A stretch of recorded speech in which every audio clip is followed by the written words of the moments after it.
Okay, it's June 3rd today, and my first crop update of the year. A little later than what I wanted to get started, but this past week I wanted to get one done earlier, but the biting flies and the gnats are so bad I couldn't hardly stand it out here, and they're still bothering me a little bit, but for the most part, that 5 days to a week, they're usually really bad in the spring. It's kind of fading on us, so hopefully we won't be bothered quite as much by them. But I'll show you, I've already sprayed the corn. I did that, I started a week ago, and I had to do it over a period of about 4 or 5 days because it was so windy that I had to do one tank every morning. And then after I was done with that, the wind would start to pick up. And it worked really good early in the morning. Most of my fields, you know, and most of the acres are like this. They're very clean. I don't have a lot of issues with the weeds and so forth. However, some spots, and here's one on the edge of a field, and I'll show you, kind of see that in the camera there. I had a spot here that drowned it out, had a tile failure. I had to fix the tile, and later on some water hemp plants came in it, and all of a sudden you got seed. And what happened, you get a whole lot of seeds from water hemp. And so as you can see, they're in the process of still dying. And then I put my pre with my post to merge because I just don't have time when I'm planting because I'm alone to spray on a pre-emergence. So I do it when I do the post. And I do Sure Start too. And that'll carry over for about the next month to help any further seeds from coming, but it has to rain. Now, fortunately, we've had anywhere from about 1.5 inches to close to 2 inches of rain this past week. So that should really help. On a spot like this, it probably isn't going to do it completely. So because this spot is so small, I got that little bean rider. What I do is I put little drop nozzles on that, and I'll come in here with like a Tube 4D product, and I'll just spray it between the rows as the corn gets, about waist high or so. And that seems to really help. I come back the next year and actually can clean it up pretty good in 1 or 2 years. And so I'm hoping it'll be the process for this spot as well. As you can see, where it's not quite as thick, it's really looking like it's already all dead. But otherwise, on the corn side of it here, the corn plants are healthy. We did have a pretty high wind here with one of the rains that we had. And so they get a little bit more, bent out of shape here, but they're straightening up okay. Plant health looks good. I did send in a nitrate test, and I'll go over, I sent in a couple of cyst nematode tests too. I'll go over that in just a bit. But this is one of the challenges is weed control. Water hemp, of course, is the worst in our area and the most concerning. All the other weeds are seem to be easy to kill yet. So overall, things look like the spray has done its job, and it seems to be cleaning up this spot. So we'll go to the next field. Here we are out on corn. This is the second field that I planted. So this would be on May 3rd. I planted this field.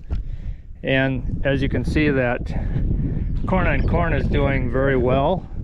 This is a field that I sprayed 1 week ago from today.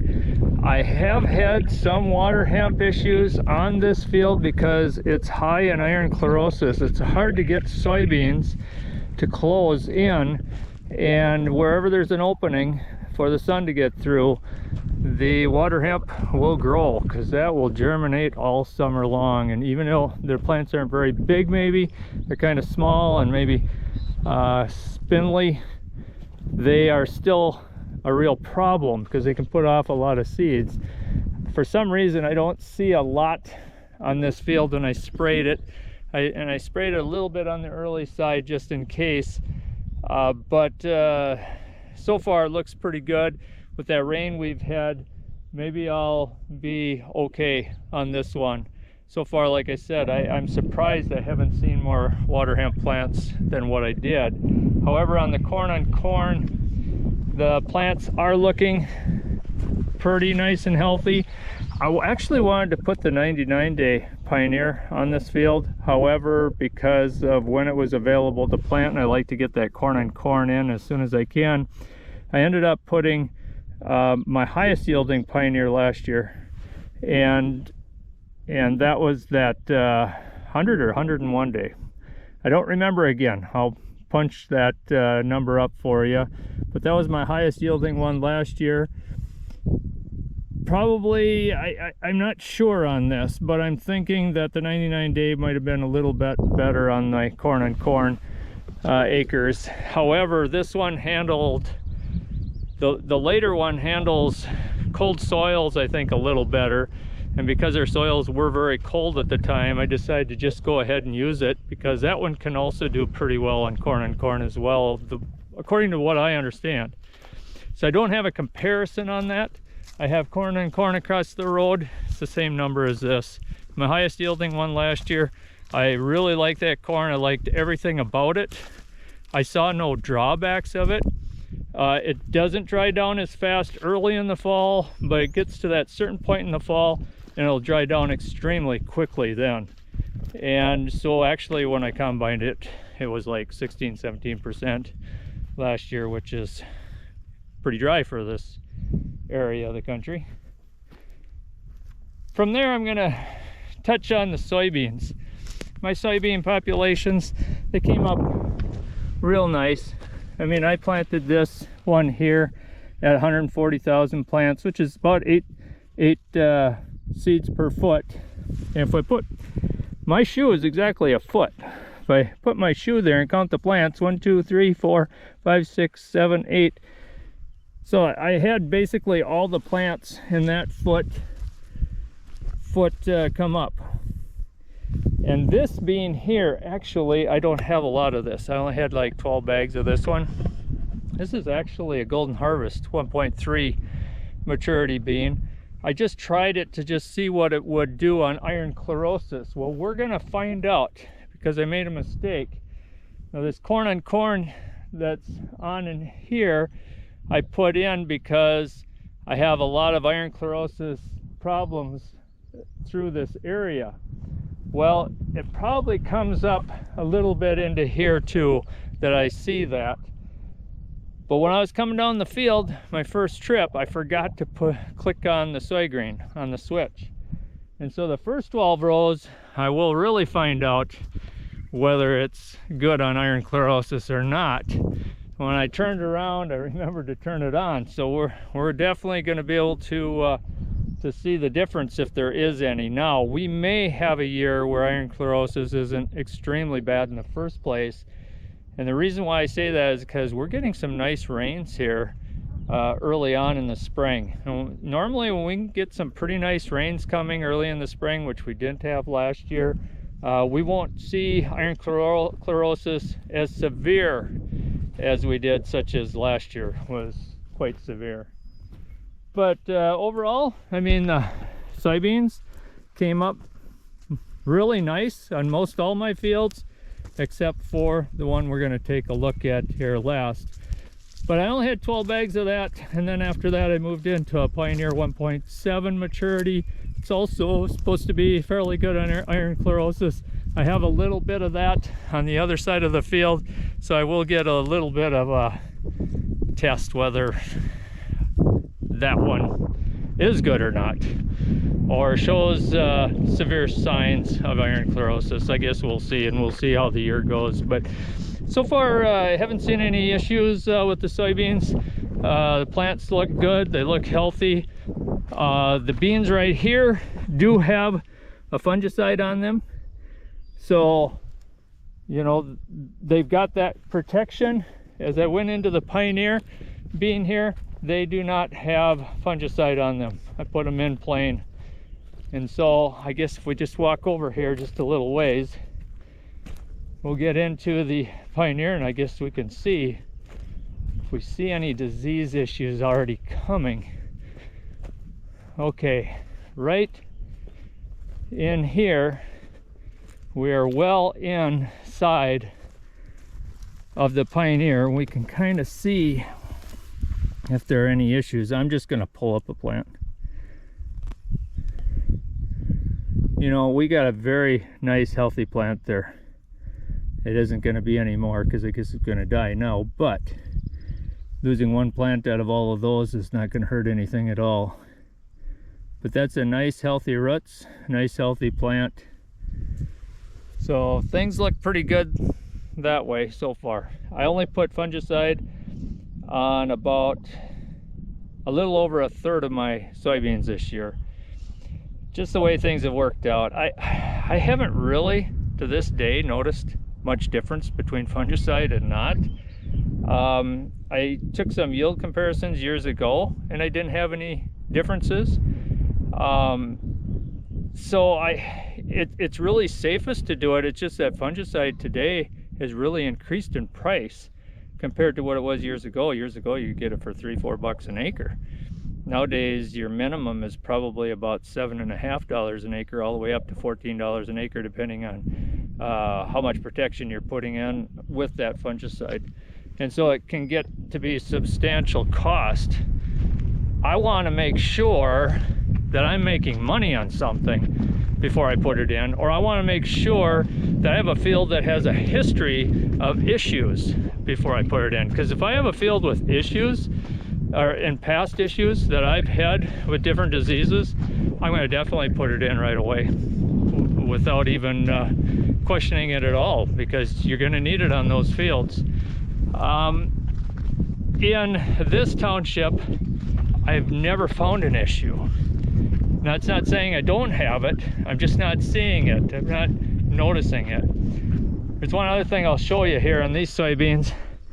Right here you see I have 15-inch rows. And really they're not put in as a 15-inch row planter. I just moved the planter over 15 inches and planted a second set of rows. And the reason why I do, because this is really high in clay, it can be really hard here. And so I do it to make sure I get a good stand, because when they dug this ditch, and you can see how deep that ditch is, see that water level is up there? We had really good rains here. When they dug that thing, they took all the clay and they dumped it up here. And when you've got tractors and so forth driving over it and you're turning on it, sometimes it can get to be really difficult for the soybeans to come out. So all I do is I just run the planter back over, put a second set of rows in. I see this year I probably wouldn't have needed it.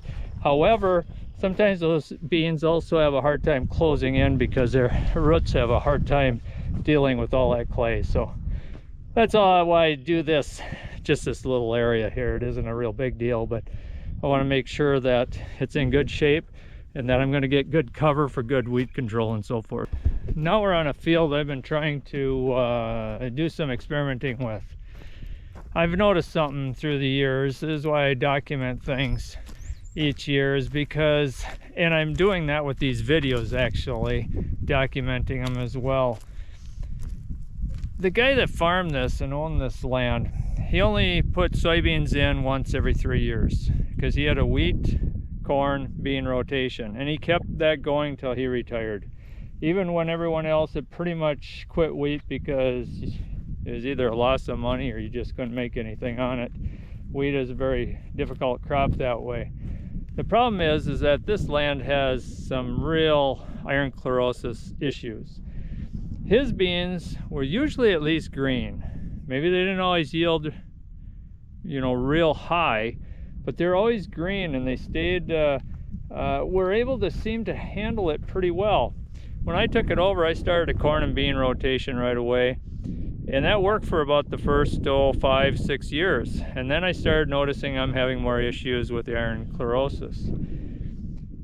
Well, I learned a few things so far. Cyst nematode numbers can get pretty high in a corn bean rotation alone. However, if you have 2 years of corn and then come back to beans, as we saw last year in one of the fields, what a difference it can make. It just make a huge difference in your iron chlorosis severity.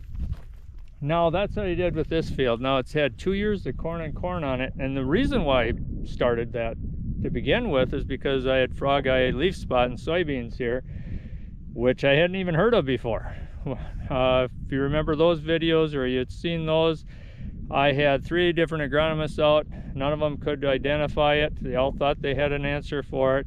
Finally, one agronomist says, you know what, you're just going to have to send a sample in to the university, which I did. Came back, frog eye leaf spot in soybeans. Didn't even know there was such a disease. Most everybody I talked to didn't know there was such a disease. And we only thought that disease existed in corn. We found out differently, and that it obviously is making its way further north all the time, because that is a disease down south further that they've had. But so I've had 2 years of corn on this one. I took cyst tests, which I should get back the results sometime, hopefully next week on it. And I'm going to keep taking a cyst test every year on this field. But of course, next year after beans, now this will go back into corn again. But so far, the beans look good. Now, I did put a fungicide on these beans. One of the reasons is because it's a field where beans already struggle with iron deficiency chlorosis. The last time I had would be 2 years prior that I checked the cyst numbers. They were quite high, and so I do everything I can to try to help these plants. As you can see, these plants look really healthy so far.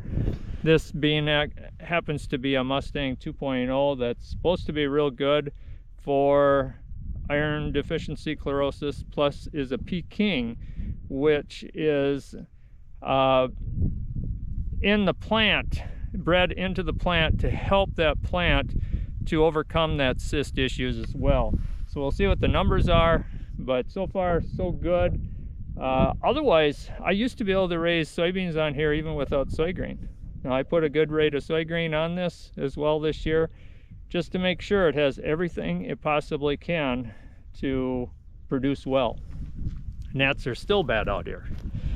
So we'll see. This field will just keep coming back to probably on every crop update, just because this is one of those that I'm going to be tracking very closely. I'm going to be learning the things I can learn the most on soybean production is going to be on this field right here. I got a good stand on it. It came up well. It looks good. Plants are healthy.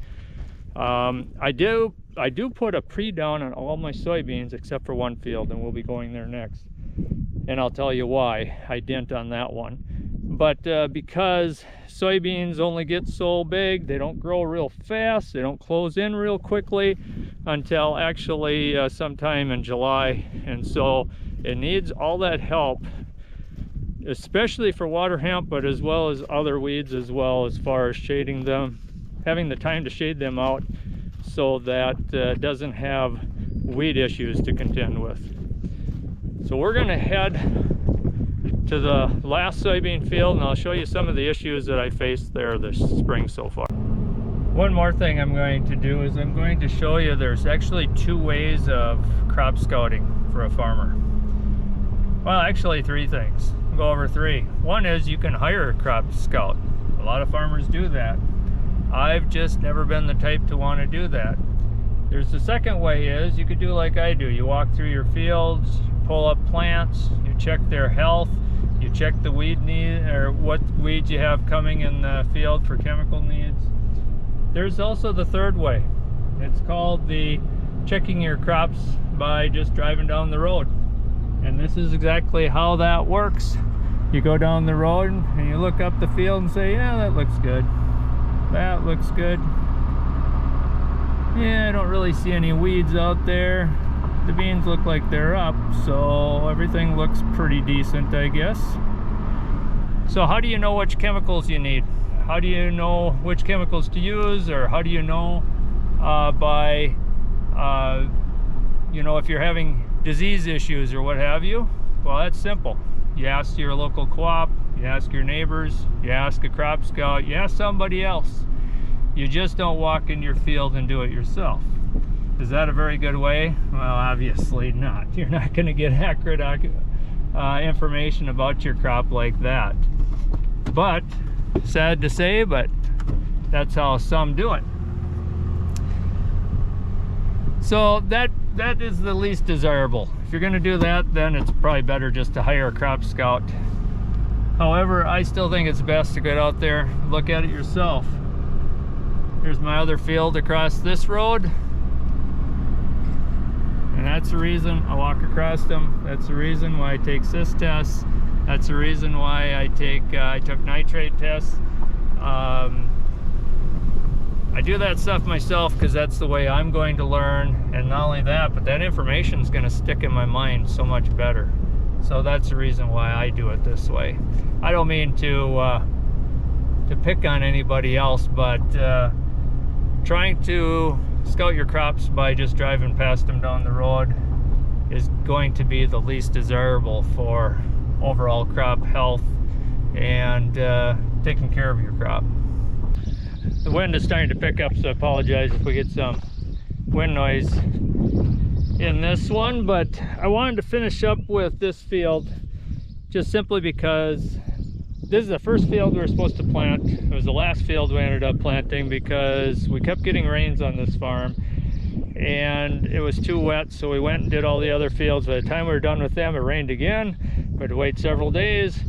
It never really quite dried out by the time I said let's plant it, because it sounded like more rain coming again in another day and a half, and so I said let's do it. The problem is we had ground that wasn't quite fit, and this is basically right around the bin site and around by the barn here is where the issue was. You see there's a few spots down along there, and that's where the prime issue was, so it wasn't like it was all over the field. I knew we had a problem because I took the digger out here, and this is one of the problems with the track tractor. Track tractor will go right through everything, look great. You can keep that digger in the ground. When I picked the digger up just a little ways from here, the tire went down on the one side. I knew it wasn't really fit, but I said we're gonna do it. It's the middle of May, let's get it in. I don't remember exactly the date of it.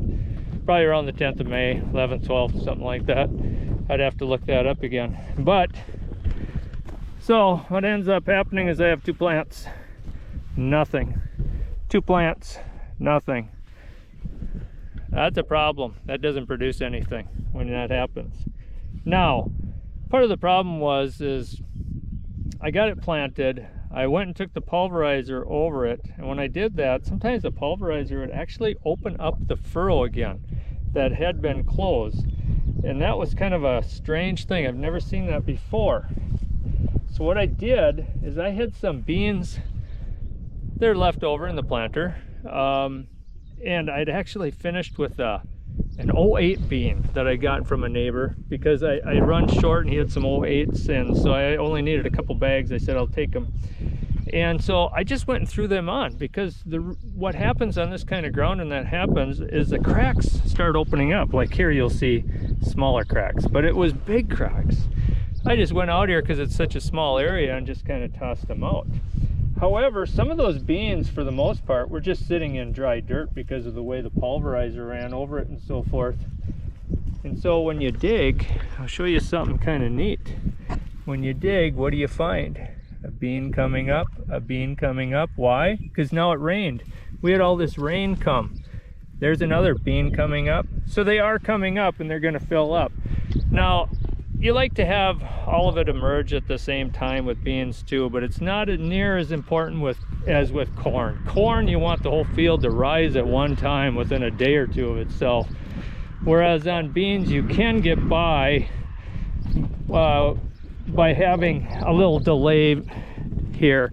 Let's see if we can find some more here. Like here's just a little gap, and this isn't like a real big deal, this little gap here, but sure enough, there it is right there. See the beans? They're coming up. They're actually sitting in dry dirt because when we worked it, it was really hot and windy, and some of that was drying out, but some of that just for some reason, when I ran the pulverizer over it, it actually almost like it opened up that furrow, and the bean just sat there dry until it was rain. Well, we had to wait for the next rain. Well, now we got all this rain this past week. Now I threw on some of those soybeans in this area, and what's going to end up happening is I'm going to get scattered soybeans growing all over here, which is fine. I didn't put it on real thick, I just put it on kind of thin, just to kind of add to it. So that'll that's going to look like a well-populated soybean area here. And this, just like I say, just these small areas. Had a little bit on the headland down there. I just tried to fill in just a little bit, did the same thing. Otherwise, this field, I'd say in another couple weeks, it's going to look pretty normal. It's going to look okay. And with all that wetness, I did not have, like I say, a fungicide on this bean that I put in here. So far, this farm here has had a history of some issues with diseases. However, so far, the plants look good and healthy. We'll just kind of keep an eye on them. However, this is a farm that I have done some testing in the past on whether fungicide pays or not. So far, I haven't seen large enough yield difference. But we'll just pick up a plant here and see good healthy roots, good healthy plant. And like back in here, of course, the remainder of the field looks really good.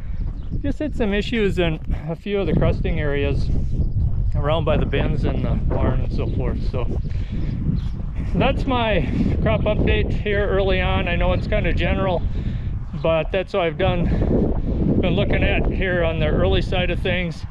Next we'll be spraying the soybeans for the weeds in the soybeans, and then I'll get my test results back for those cyst numbers.